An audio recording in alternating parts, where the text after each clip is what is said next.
What's up, me Raandigars? We're back with another Persona hot takes video. I made a post. Comment below your spicy Persona hot takes, and if you want to add any other series, hopefully I know them, like SMT, Dragon Ball Fairy Tail, comment below. I'll make a video when and if this gets enough comments. Enjoy, Raandigars. Make them spicy hot. We got 15 comments. Thanks for the support. A lot of them could be replies, but let's see. Okay, so Zamu8x8 or 88. It's the Hunter in me, says Mitsuo's dungeon in P4 is one of, if not the best dungeons in the game, and is extremely overhated. P3 story. Okay, I'll get to this later. I agree. My mind just didn't work there. I agree with this, but I do understand why people hate the dungeon. Alright, so this is his boss fight. I think this is the issue. By the way, sorry for the trash image. I should have waited until loaded, but this fight is annoying because he basically has 3 set of phases, I want to say. Yeah, so one phase is him in this sword mode, right, in this full sword mode, and he has a separate HP pool, and then he has this baby form that has a separate HP pool. Then he is building back up. I think that also has a separate HP pool. I could be wrong. Correct me if I'm wrong on that one. But he either has 2 separate HP pools or 3 separate HP pools. And the problem with JRPGs, turn-based JRPGs, or even any game for that matter, there are times when the longer the fight exists, the longer you are in the fight, the more chances you have in dying. And now when it comes to Persona games, here's the thing. There are times where I've had this happen. I can guarantee a lot of people have had this happen. Is when the enemies just decide, yeah, we're gonna kill the main character only. We're only attacking the main character. This boss fight is so annoying. This is I know this, this fight is okay, but this, if I had to pick, I'd say this is one of the worst fights in Persona series, just because this fight is just trying to kill him as fast as you can without any tech. I know I'm this, I can understand. Oh my god, I forgot to mute my phone notifications. But this fight is so annoying that I can understand why people hate this dungeon. I do love the OST of this fight, though I can still understand people get annoyed because they have to do this fight so many times. This fight is really annoying, actually annoying.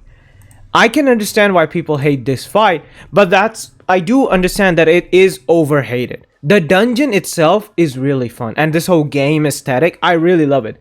The boss fight could be fixed. We're gonna see the remake, and I guarantee you the remake will make this, this boss fight will become cheese, because you'll have Showtime / TUG's type stuff. Maybe it'd be TV special or something like that, a technique like that.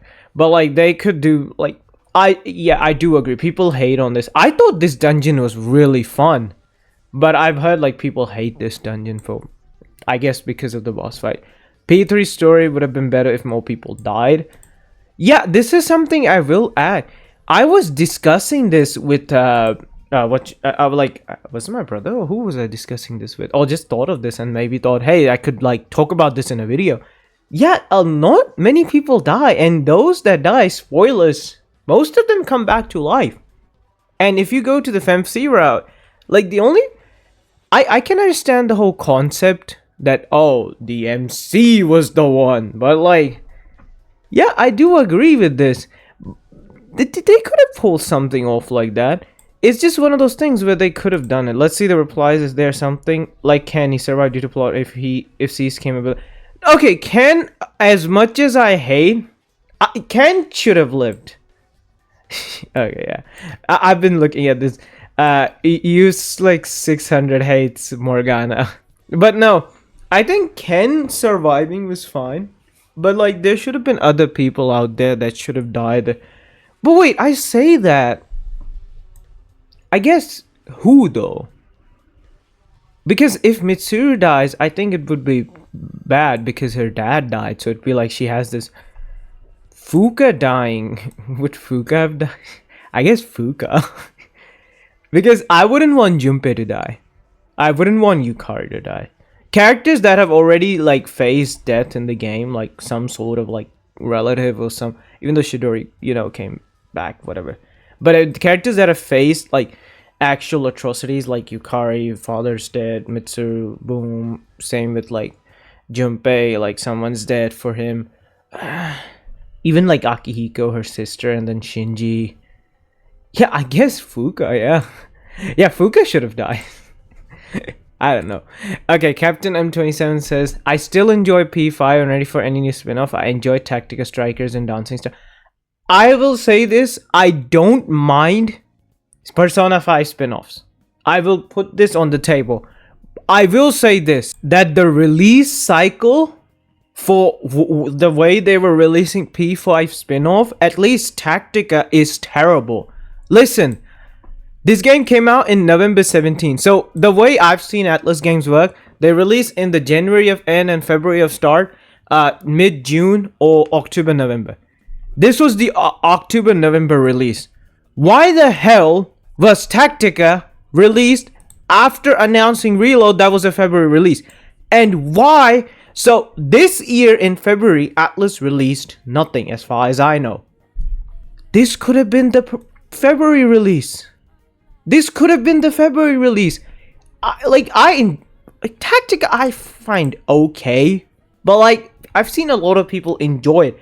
Why wasn't Tactica the 2025 February release? Why? This is when I say old Atlus, I mean 2023 Atlus. What the hell were they doing competing with themselves? Why was Tactica so closely released with Reload? Or if it was, why was Reload announced? That's the problem.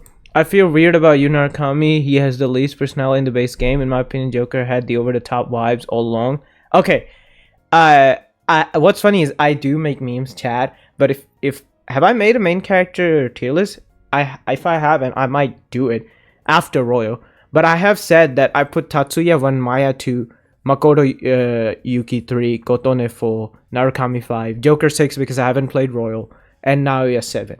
I keep it at this. So, like, for me, Narukami is way below, by the way. Like, that is something you gotta add into it. But, after the remake, because I started liking Makoto more after the remake. I like it more than Kotone now. So, that is also something.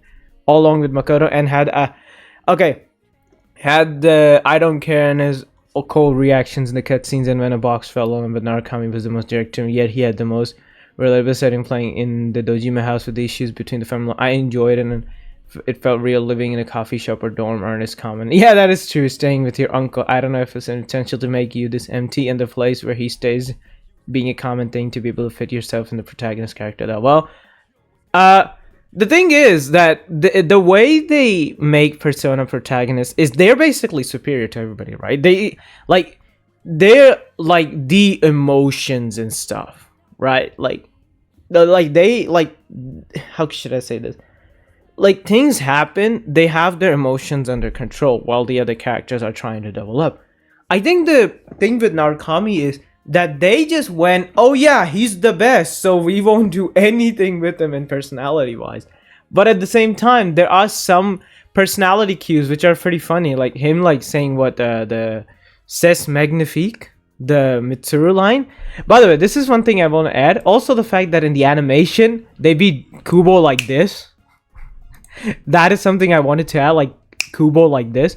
But yeah, let's back to this. To conclude the second take, use the most personality-less protag in the morally and best silent protag in the roleplay. Yes, that is true. I wouldn't say the best, but the thing with Narukami is when you're playing, you feel that you are the best. Because he is like that energy. He is like, okay, you know how there are characters that are just aura? Narukami is aura. Like that, if I had to add that. No, that, yeah, see, I agree with the hell. Agree with you, I think you want to say. Okay, Siva Belusu. I don't have any hot takes, so I'll repeat my famous hot take. Chad is very overrated. Emo and Delinquent are way better. I mean, Delinquent, yeah, okay. Ranking the Maya! Oh, okay, didn't play the game. Okay, okay. I just said Tatsu. Wait, oh my god, I gotta check this one, please. Oh my god. Okay, the reason I checked Tatsuya Suyo is because there are multiple Tatsuya in Persona 2, by the way. I mean 2, but they're like, it's really also looks boring, didn't play the game. What? He doesn't look boring, come on! But you didn't play the game. But it looks cooler, but the revelations now I dropped this down and didn't play either of those games. Okay? Narakami looks better and has a cool voice, but didn't play the. What did you play? What did you play? I mean, you watched the anime, I guess. You say he has a cool voice, but that could mean anything. Cutest protagonist person, I want to see more print, but didn't play the. What? Same as Kotone, but he is the OG and blue hair makes him very cool, but I didn't. What? That's the best act voice act. And P5R, and the P5R is the only Persona game. These rankings will change when I play, but because okay, Siva. So one of the people, like Siva is one of the people that like told me to play Royal. Now obviously I've halted a bit because I'm trying to platinum dancing. I will come back to it as soon. Like maybe I might just record it today and also upload that. But Siva, if you're watching this, I believe you are, and hopefully you are. Play either Golden, but if you're, I guess you're waiting for P4 remake. Play Reload, because I feel like a lot of people will say don't play Reload, it removes the original. No, if you're someone who has played P5R and Strikers, I would say go with Reload, because it will like be like easy to transition into, because it's like modern style gameplay. And then I would say play P1 on easy mode, because that game sucks. And then you can play Persona 2. Innocent Sin and Eternal Punishment. Innocent Sin you can play on hard because that game sucks, it's too easy. Then Eternal Punishment you can play on whatever difficulty you feel to be the better one for you. So yeah, Persona, yeah. Persona, okay. Sprice doesn't fit Kaneshiro Palace at all. I like the song, absolute banger, but feels odd as hell on the bang about a mafia boss. The atmosphere his arc had at the beginning was on point. Feels like a goofy and silly. Yeah, I do agree. That take I do agree. This talking cats. Okay. That point I do agree, because like do no no no no no no no dun dun dun dun dun, like that music. I like it, but yeah, I would say that because like it's weird. They never went. I guess they went with an office setting than a bank setting, right? When it comes to Kaneshiro Palace, because there's also this lift elevator noise and stuff, like when you're playing, like going through elevators and like the game has an office feel to it. I guess that's the whole gimmick to it. Maybe I can see this. Yeah, the games need to be shorter. I did see this one. I did. No.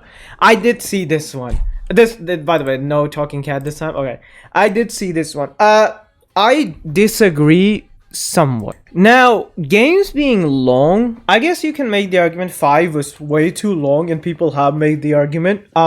4 and 3 are fine. 2 and 1 are fine. The thing is that a lot of these games, like, they have their own personality. Like, they're like, oh, Persona games are long. When people say Persona games should be harder, I feel like, yes, the game difficulty gap, like if you're playing normal, hard, and the hardest difficulty, merciless or whatever, the merciless should be really hard.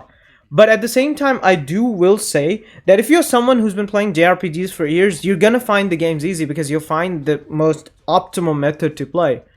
But at the same time, here's the thing, games should have their own personality. When people say, oh my god, Dark Souls should be easy, I sit there and say no. That's their personality. Persona games have their personality. However, I hate this. This is 5. Why is it moving on its own? It scared the hell out of me. And this is Royal. Now, this is 4. And, okay, we get... Oh my... Okay, I'm not moving. And there's Golden. Why the hell? Now, I won't talk about this because I don't know what the prices were back in the day for PS2 and Vita games. But why the hell is it that I paid $60... Okay, I didn't buy it on release, but I played P5 in 2020. Then I played Royal and dropped it at Kaneshiro because I was like, okay, this is too much. And I was like playing it in the middle, like time to time. But here's the thing. Why did, like, Persona 5 released $60? Somebody bought it, played it, enjoyed it, loved it. 3 years later, because it came out 2017, I think Royal came out 2020. 3 years later, Royal releases for $60. Cool. It's a new game, new Persona 5 game with an edition and stuff.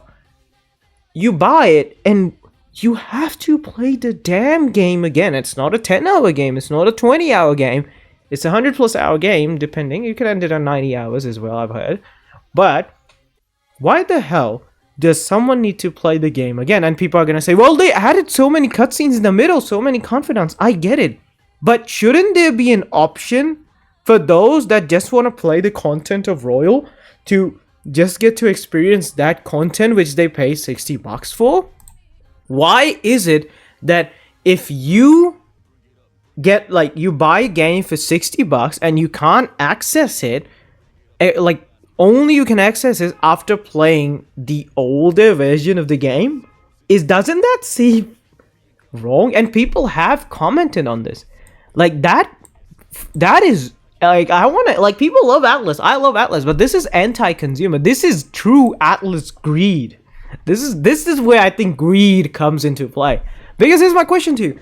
They said they're not going to do these. Then they did Vengeance. People, one more thing. Sorry, I'm going to go on a rant. People say that Atlus said they won't do FMC. Oh my god. A company, when they say they won't do something, they won't do it. What? Are we living in the same world? This is the same company that said, oh, we're not doing extended release anymore for games. And then Vengeance comes out. Okay, you can make that argument. Vengeance was made way ago. But not only Atlus, so many companies in the past have lied to us. Like, now, I'm not saying FMC is going to happen. It's just wishful thinking. And maybe I'm speaking from my heart rather than my brain. But you know what I mean. Okay, I mean it. Please stop making Persona 5 spin-offs. I can't handle that talking. That's why I don't want any more spin-offs, because I can't handle that talking. It's so annoying.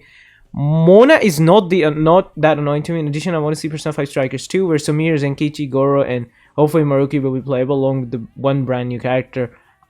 Bro, you forgot brother, Siva, you forgot about Sophia. Wait, am I stupid? I haven't played Striker. Does Sophia die in Strikers 1? Right, I want to see one more Persona 5 spin-off to conclude P5, and Mona is not as annoying. Respect, I think he means, your opinion, but the cat to me, I like non-normal. No, I respect Morgana, but at the same time, I do respect Teddy. But it's one of those things. It's more so their character arcs I respect. Again, I think... I want to say, for now, Persona 5 spin-offs are on hold. Maybe we'll see Arena 2. Persona 5 Arena. But, like, I think Persona 5 spin-offs are on hold. Because now, I think we're in that moment where now we'll see Persona 4 Remake. And then we'll see Persona 6. And I was degrading Tactica's release, but like I do believe that the reason they released Tactica so suddenly was because now they're like, maybe, I could be wrong, suddenly tomorrow a Persona 5 remake spin-offs announces, and I'm the one getting the short end of the stick. But like now we won't get Persona 5 spin-offs maybe for a long time. What will happen is we'll get 4's remake, and then we'll get into Persona 6. And then from there, we'll see some Persona 6 spin-offs. And then hopefully Atlus like decides how they're gonna work with the Persona 1 and 2 remakes, because I do think that those are also happening. A lot of people are saying they won't. It's like, why wouldn't they? It's free money. Like, it's not free money, but remakes take less money to make than, like, here's the thing. Persona 4 remake like takes less time and money, even though it takes a lot of time and money, but less time and money to make than Persona 6 or Metaphor. So it's one of those things is, I feel like Atlus knows that even if we make like not that much money from Persona 4 remake than we'll make from Persona 6, the profit margin is way higher. I feel like I don't have their financial statements, but you guys know what I mean. All right, my Raandigars, hope you enjoyed this video. Which of these was the spiciest? I don't think this one was. No. I agree with. I would say disagree again. I agree with this one. This has to be the spiciest, but like Siva hasn't played the games. I can't hate on that now. This I do understand, but actually, yeah, this one. Because I do believe the games have their own personality, but at the same time, I do believe that why the hell are we why are we living in a DLC world and Atlus is just nah, we're gonna do like extended versions. Like, why should someone buy Persona 6 when they're gonna release Persona 6 Platinum, Persona 6 Metal, Persona 6 or whatever? Well, I'm Raandigars. Hope you enjoyed this video. Like, comment, subscribe, click on our bell. I'll see you guys next time with another Persona, Shin Megami, Fairy Tail, Dragon Ball, whatever video. Consider subscribing, try to make this YouTube thing an actual thing. I'm looking here to stop recording. Bye, bye, bye, bye, bye, bye, bye, bye, bye.